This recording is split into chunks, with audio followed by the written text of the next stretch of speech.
So it's been a while since I've done a updated video on this Jeep LS swap. It is essentially done for now. I've got to do some testing. You can see the air filter down there. I need to find a way to get it out. It's picking up, of course, quite a bit of under hood temperatures. Fans are all programmed with the ECM.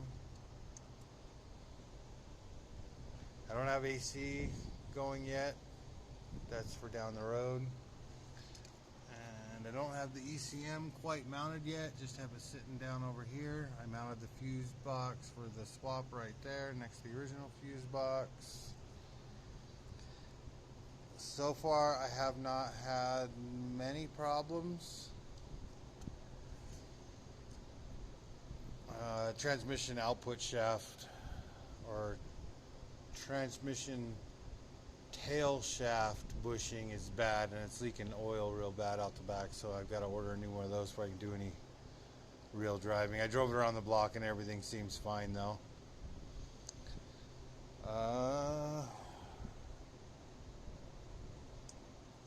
all you can see under here. We'll go ahead and start it up. The interior's not done yet. I'm still working on what I'm going to do with the gauges.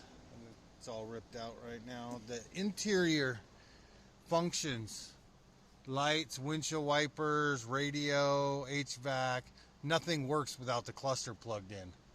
So if I'm going to do aftermarket gauges, I've got to hide that cluster somewhere up in the dash. It's just a small little thin thing when you take it outside of the bezel, and I'll show you the bezel in a minute. But I've got the start button here. Fires right up. The only thing that worked on that cluster anyways was the fuel gauge, which is amazing. None of the rest of it works.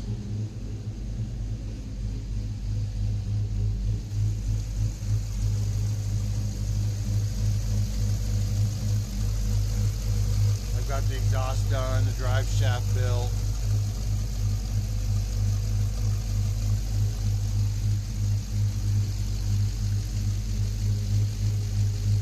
The exhaust is just a 2 1/4 on each side that goes into a Y pipe.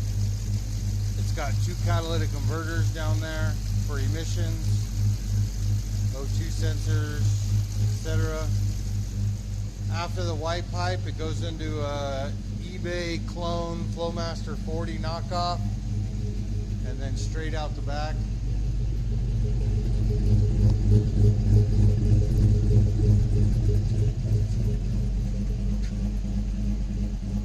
Got a nice little lope to it with the stage 2 cam,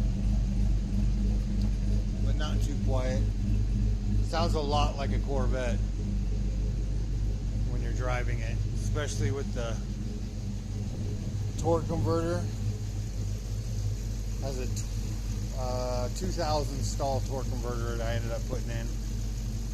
It's out of a Trailblazer SS, or no, the 6-cylinder Trailblazer.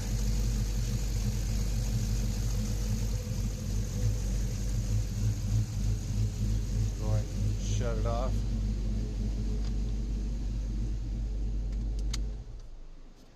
I'll show you the gauge pod. Without that cluster in there, it gives me a nice little pod to mount gauges in. These are standard sized 3 3/4 inch round ones, and then 2 1/8 inch. So those will fit aftermarket gauges in them fairly well.